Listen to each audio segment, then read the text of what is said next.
안녕하십니까. 목요 숨쉬는 말씀, 목숨 말씀 5월 시리즈 말씀 숨쉬는 가정 마지막 시간입니다. 저는 하나님께서 생명을 낳고 보존하기를 원하시는 공동체가 두 곳이 있다고 믿습니다. 물론 모든 공동체는 다 소중하고 중요하겠지만 생명을 낳는 곳은 두 곳이 전부라고 생각하는데 바로 교회와 가정입니다. 교회와 가정에서만 생명을 낳습니다. 또한 개인의 인격, 가치관, 성향에 가장 큰 영향을 미치는 곳은 가정입니다. 나라는 사람이 싫든 좋든 가장 많이 닮게 되는 게 부모이고, 가정 환경이 어떠하냐에 따라 그 인생이 그 가정의 색깔에 맞게 그려나가는 것을 많이 보았습니다. 하나님께서 천지를 만드시고 가정을 먼저 세우셨습니다. 5월 한 달 동안 살펴보았던 노아와 모세와 라합과 롯과 또 오늘 보게 될 한나의 가정까지 하나님께서는 가정을 통하여 구원의 역사를 쓰셨습니다. 그만큼 가정은 중요합니다. 거기다가 한참 나라도 어수선하고 힘든 가정들이 많아 개인의 삶까지 영향을 받는다는 생각에 숨쉬는 가정이라는 주제로 시리즈 설교를 준비하게 되었습니다. 그리고 오늘 한나의 가정을 끝으로 5월 숨쉬는 가정은 마무리가 됩니다. 제가 전한 말씀이 전부가 아니라는 말씀을 드리고 싶습니다. 그 안으로 깊이 들어가면 더 심오하고 깊은 하나님의 뜻이 있을 수 있습니다. 저는 저에게 매주 그때그때 보여주신 것만큼만 말씀을 전했는데 개인적으로도 너무나도 따뜻하고 은혜였던 시간이었습니다. 오늘날 우리는 숨막히는 시대를 살아가고 있습니다. 경제적 불안, 사회적 갈등, 또 관계의 단절 등으로 인해 많은 이들이 가정에서조차 편히 숨쉬지 못합니다. 이러한 시대 속에서 한나의 가정은 우리에게 숨 쉴 수 있는 가정의 본을 보여줍니다. 오늘 성경 사무엘서를 들어가기 전에 이 당시 선민 이스라엘의 상황이 어땠냐면, 제가 전에 성경 끝과 시작을 보는 것도 하나의 방법이라고 말씀을 드렸죠. 사사기 마지막 장, 마지막 절에 그때 이스라엘에는 왕이 없어서 각자 자기 소견대로 살았다고 나옵니다. 한마디로 모두가 왕이 되어버린 통제불능, 무정부 상태였다는 말입니다. 지도자의 부재, 신앙의 타락, 도덕적 혼란, 또 이방 문화와의 혼합, 이대로는 도저히 못 살겠다고 이스라엘 백성들은 왕을 요구하는 흐름 속에 있었고, 이는 하나님 편에서 하나님 나라로 이어지는 중요한 전환점이었기에 그 혼란 속에서 하나님은 새로운 구속사의 도입을 준비하고 계셨습니다.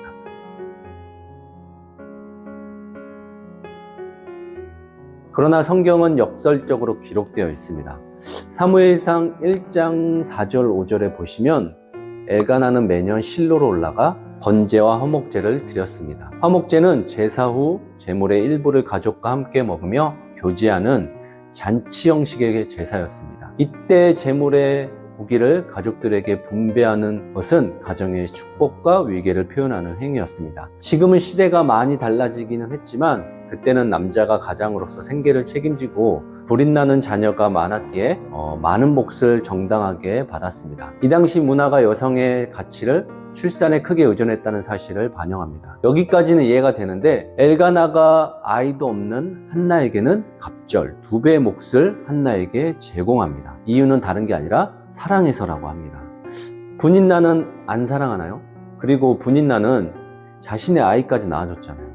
지금이야 당연히 부부 사이에 사랑과 신뢰만 있다면 불임 정도는 극복할 수 있다고 생각합니다. 그러나 그때는 태의 문이 막혔다는 건 단순한 생물학적 현상으로 보지 않고 신의 저주로 생각했고, 또 사회적으로도 자녀가 없다는 것은 경제적, 사회적, 영적 점이자 수치로 여겼습니다. 따라서 태의 문이 막혔다는 것은 단순한 개인의 문제가 아니라 가족과 공동체 전체의 고통과 시련, 그리고 하나님의 특별한 뜻이 있음을 암시하는 사건이었습니다.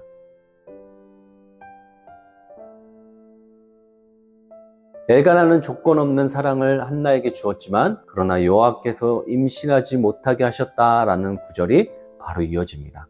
억울하게도 한나의 불임이 태의 문을 닫으신 하나님의 뜻이라는 겁니다. 그래도 분인나보다 남편에게 더 많이 사랑받았으니까 참아야 하는 건지, 한나의 불임이 하나님의 뜻이라면 하나님은 왜 일부러 고통을 주시는 분인가? 우리가 지금 겪는 불공평하고 이해 안 되는 일들도 이걸 보면서 참으라고만 하시는 건가요? 이 물음의 무조건적인 인내를 강요하거나 단순한 위로로 덮을 수는 없습니다. 여기서 우리는 분인나와 한나 혹은 둘 다 돼보는 겁니다. 나라면 어느 쪽을 택할 것인가?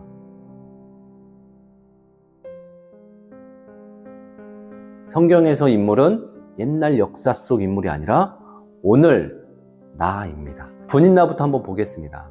분인나는 오늘날로 치면 안정적인 결혼 생활, 또 자녀의 축복, 경제적 부족함이 없는 평범하고 무난한 삶을 살아가고 있는 인물입니다. 남편이 따박따박 가져다주는 월급으로 일상을 누리고 사회적으로도 인정받는 위치에 있습니다. 특별히 큰 고민이나 문제 없이 주어진 틀 안에서 만족을 누리는 삶이죠. 다들 이렇게 살고 싶어 하지 않을까요? 이제 한나를 한번 보겠습니다. 한나는 남편의 사랑을 받지만 사회적으로 요구되는 자녀라는 조건을 충족하지 못해 내면의 갈등과 아픔을 겪습니다. 겉보기엔 결핍된 인생처럼 보이지만 오히려 그 결핍이 한나를 더 깊은 자기 성찰과 하늘을 향한 간절한 소망으로 이끕니다. 그녀는 자신의 아픔을 하나님께 토로하며 평범함을 넘어선 존재의 의미를 묻고 새로운 길을 열어가려고 하지만 힘든 건 사실입니다. 분인나와 한나는 각각 충족된 일상과 갈망하는 영혼의 상징입니다. 분인나의 삶은 우리가 흔히 바라는 안정과 평범한 행복을 보여주고 있지만 한나의 삶은 결핍과 고통이 어떻게 한 인간을 더 깊은 내면과 초월적 의미로 이끄는지를 보여줍니다. 제가 지금 마이크를 들고 현존하는 두 사람에게 가서 행복이란 무엇인가요? 인터뷰를 한다면 뭐라고 할까요? 분인나는 충족, 일상의 안녕, 하나님의 축복을 말하고 한나는 갈망, 하나님의 긍휼하심을 말할까요?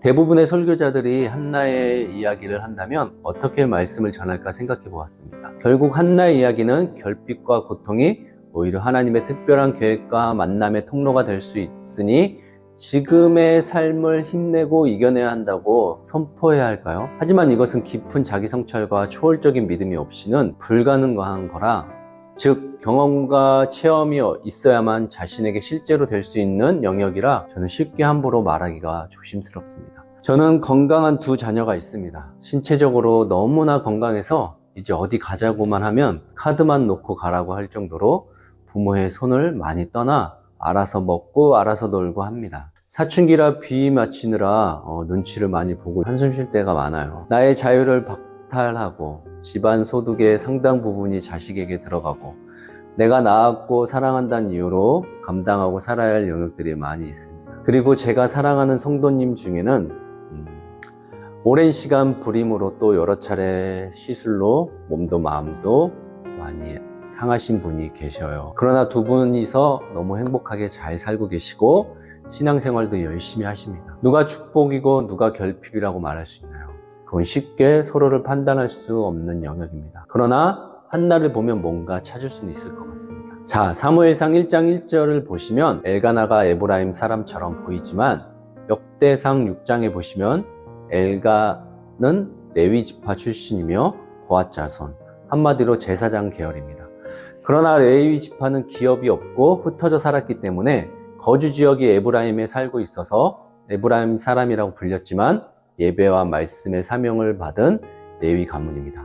그럼 대가 끊기면 안 되겠죠. 대를 이어 계속해서 하나님께 경배와 찬양을 드려야 하잖아요. 그런 엘가나에게 아내가 둘이 있었는데 분인나는 정확한 수는 나오지 않았지만 복수로 자녀가 많았고 한나에게는 나중에 세 아들과 두 딸을 낳았다고 나오지만 지금 현재까지는 불임인 상태입니다. 자, 여기까지는 이해가 가시죠? 그럼 다시 질문을 하셔야 합니다. 왜 굳이 한나를 통해서만 레위 지파 가문을 이어가야 하나? 분인나도 아내고 분인나가 낳은 자식도 엘가나의 치로 태어났는데 굳이 한나여야만 하는가? 그렇게 질문한다면 네, 맞습니다. 반드시 한나를 통해서만 레위 지파 가문이 연결되어야만 합니다. 사라를 통해선 이삭만 가능했고 리브가를 통해선 야곱만 가능했고 라헬을 통해선 요셉, 한나를 통해선 사무엘만 가능했습니다. 왜냐하면 이유는 의외로 간단합니다. 5절에 보시면 5절에 하나님께서 분인나의 임신은 자연스럽게 순리대로 되게 하셨지만 한나의 태는 막으셔서 불임으로 만드셨기 때문입니다. 무슨 말이냐면 불임이 하나님의 유보된 계획임을 상징한다는 말입니다.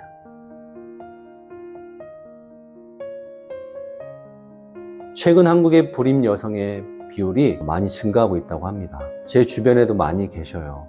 이분들 모두에게 하나님께서 태의 문을 막으시고 하나님의 뜻이 있다고 말씀드릴 수는 없습니다. 불임 증가의 원인이 여러 사회의 현상과 맞물려 있으므로 그렇습니다.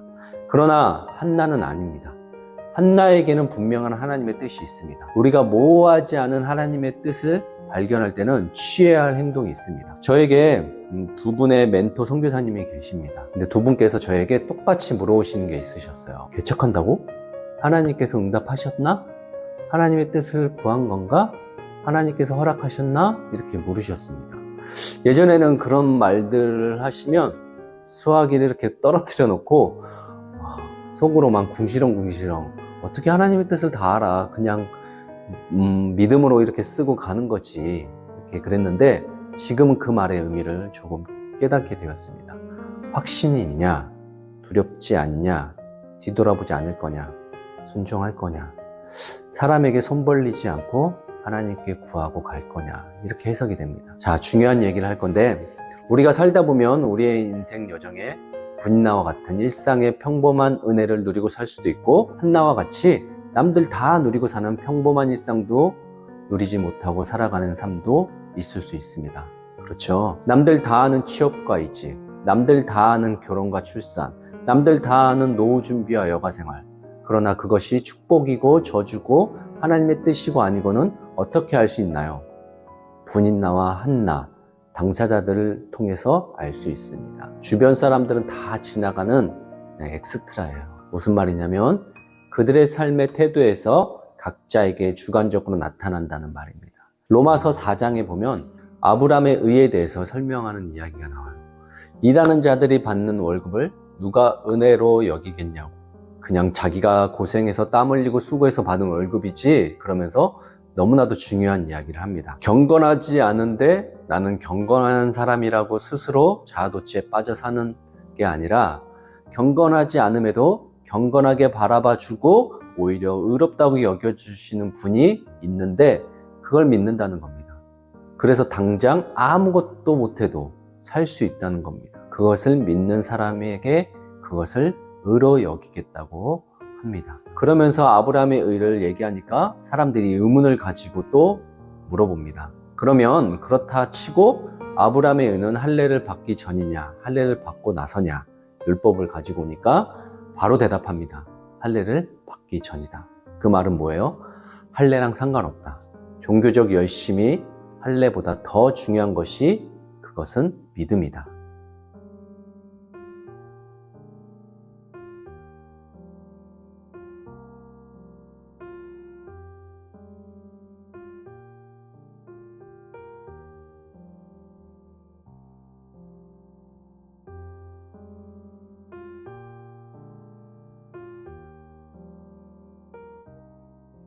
다시 이걸 한나와 분인나를 통해 적용해 보겠습니다. 한나는 자녀가 없다는 이유로 분인나에게 지속적인 조롱을 받았습니다. 자식 없는 한나의 고통에 심히 격분하게 하여 괴롭게 했다고 나옵니다.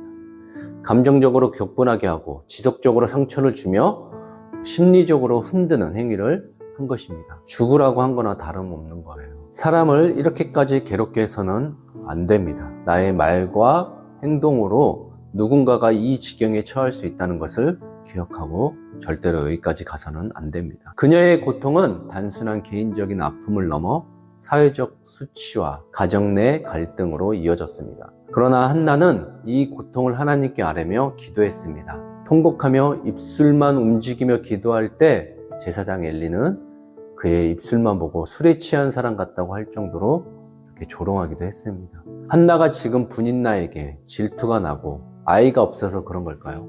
그녀의 기도는 단순한 청원이 아니라 자신의 전 존재를 하나님께 드리는 헌신이었습니다. 그리고 오늘의 고백을 이어갑니다.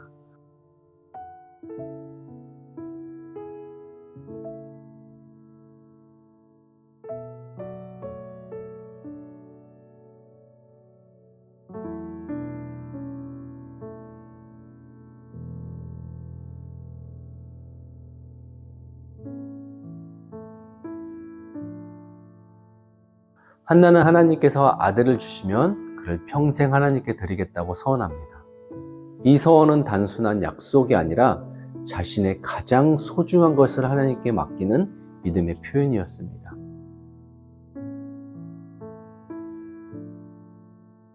그녀는 실제로 아들을 낳은 후 그 서원을 지켜 사무엘을 하나님께 드립니다. 이건 우리가 다 아는 이야기인데 하지만 너무 이상합니다. 말도 안 되는 내용입니다. 우리가 내용을 다 알고 봐서 그렇지 이건 있을 수 없는 일입니다. 혹시 이런 사람 본 적 있나요? 하나님이 응답해 주시기만 한다면 내가 전부를 드리겠다고 했습니다.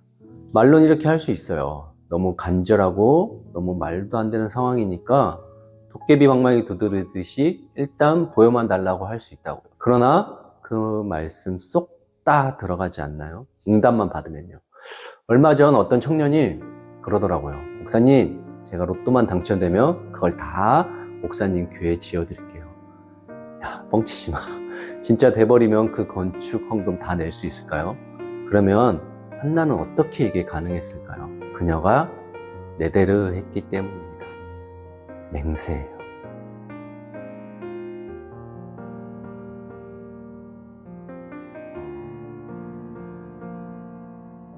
특별한 헌신을 나타낼 때 자발적인 헌신과 약속입니다. 죽을 병만 낫게 해주시면 이 깊은 웅덩이와 수렁에서 건져만 주신다면 주를 위해 살고 주를 위해 죽겠습니다. 보신 분 계십니까?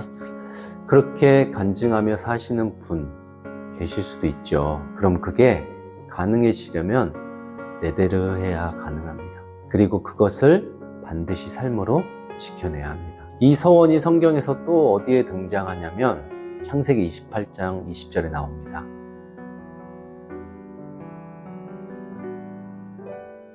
야곱은 형 에서를 피해 도망하던 중 외롭고 두려운 밤에 돌베개를 삼아 들판에서 잠이 들었습니다. 그곳에서 하나님께서 꿈에 나타나셔서 하늘과 연결된 사닥다리 환상을 보여주시고 아브람과 이삭에게 주신 언약을 야곱에게도 약속하십니다. 전적인 은혜로 찾아오신 하나님 앞에서 야곱은 깨어나 두려움과 경외심 속에 돌베개를 기둥으로 세우고 그곳을 베델, 곧 하나님의 집이라 부르며 인생 최초의 서원을 드립니다. 이 서원은 야곱의 삶이 자기 중심에서 하나님 중심으로 전환되는 결정적인 믿음의 고백이자 도망자가 신앙의 조상으로 거듭나는 전환점이 되었습니다. 저도 많은 사례비와 여러 혜택들을 받으며 풍족한 삶을 살다가 교회를 사임하고 기도원에 있으면서 어떤 싸움을 했냐면 오늘 숨쉬는 가정 마지막이니까 여기서 솔직히 고백하겠습니다. 하나님, 목사 그만해도 되냐고, 다른 교회 가고 싶지 않다고, 개척은 더더욱 엄두도 나지 않는다고, 그냥 돈이나 벌면서 아내 고생 좀 그만 시키고 싶다고, 주일에 나도 편하게 예배드리고 그렇게 살고 싶다고. 근데 하나님께서 저에게 뭘 보여주셨냐면 눈물 콧물 목이 쉬어라 고백했던 저의 소원을 했던 그 옛날 16년 전으로 돌아가서 그때를 보여주시고 생각나게 해주셨습니다. 살아계신 것만 확신이 들면 주의 종으로 살겠노라 고백했던 생각이 나서 이제 유튜브로 개척을 시작하게 된 것입니다. 앞서 이 시대 상황을 말씀드렸습니다. 사사시대고 이스라엘에 왕이 없던 그 혼란의 시대에 하나님은 당신의 뜻을 이루기 위한 그 한 사람, 그 한 서원이 곧 네데르를 절실하게 찾고 계셨습니다. 그러나 그 시대에 오직 한나만이 가장 소중한 것을 하나님께 드릴 준비가 되어 있었고 그녀의 서원을 통해 하나님은 사무엘을 일으키셨습니다. 하나님은 인격적인 하나님이시잖아요. 하나님 편에서 자발적으로 드릴 한나와 같은 고백이 필요했던 것입니다. 분인 나는 자식이 많았지만 다 본인이 잘나서 그런 거라고 하나님으로부터 온 것은 아니라고 여겼습니다. 그리고 사무엘을 통해 마침내 하나님이 세우는 왕의 시대가 열리게 된 것입니다. 사랑하는 여러분, 서원은 단순한 기도가 아니라 고통 속에서도 하나님을 신뢰하고 믿음으로 한 고백이고 사무엘의 응답은 그 서원에 대한 하나님의 은혜였으며 그녀가 약속을 지킨 삶은 무너진 시대 속에서도 가정을 회복시키시고 하나님의 뜻을 여는 거룩한 출발점이 되었습니다. 오늘은 마지막으로 여러분들에게 세 가지만 질문을 드리고 싶습니다. 스스로 한번 생각해 보시고 답을 달아보시길 바라겠습니다.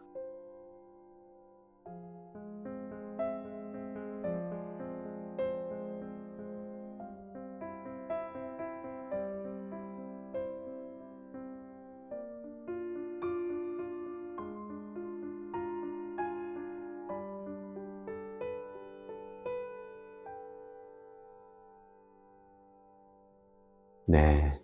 오늘 마지막으로 한나의 기도문을 제가 각색해서 기도하고 5월 숨쉬는 가정은 여기서 마무리하고 6월 새로운 시리즈 말씀을 가지고 여러분들 찾아뵙도록 하겠습니다. 인사드리고 싶습니다. 뒤에서 보이지 않는 곳에서 든든하게 기도해 주시는 성도님들께 너무 깊이 감사드리겠습니다. 여러분, 숨쉬는 가정 잘 지켜내 가시길 바라겠습니다. 살아계신 하나님 아버지, 주님, 우리 입술이 주님을 깊이 노래합니다. 마음 깊은 고통에 눌릴 때도 주님의 구원이 우리의 기쁨이 되게 하여 주옵소서. 세상의 조롱과 실패 앞에 침묵하지 않고 주께 향한 찬양으로 입을 엽니다. 주는 거룩하신 하나님, 우리 삶의 반석이 되어주시는 유일한 주님이십니다. 세상은 힘 있는 자의 말에 귀를 기울이지만 우리는 주의 말씀에 귀를 기울입니다. 교만한 자의 입술은 꺾이고 주께 피하는 겸손한 자는 다시 일어섭니다. 주께서 생명을 주시고 생명을 거두시는 분이시며 낮추기도 하시고 높이기도 하시는 주권의 주님이십니다. 굶주리던 자에게는 풍성한 식탁을 차려주시고 배부르다고 여긴 자는 빈손으로 돌아오게 하시는 주님. 주님의 정의는 완전하고 그 팔은 낮은 자를 향해 품으십니다. 주님, 우리 가정이 무너질 때 주의 손으로 다시 세워 주옵소서. 한나의 눈물 속에서 태어난 사무엘이 이 시대를 바꾼 것처럼 우리의 기도 속에서도 하나님 나라의 일이 시작되게 하소서. 이 시대가 어지럽고 사람마다 자기 소견대로 행하는 때이지만 주의 구속사는 여전히 진행되고 있음을 믿습니다. 우리를 사용하여 주시옵소서. 우리의 자녀들을 거룩한 제물로 받아 주시옵소서. 세상의 왕이 아닌 하나님만이 우리의 참된 왕이심을 고백합니다. 주님, 우리 입술이 침묵하지 않게 하소서. 하나님의 크신 일을 기억하며 다음 세대와 이웃에게 전하게 하여 주옵소서.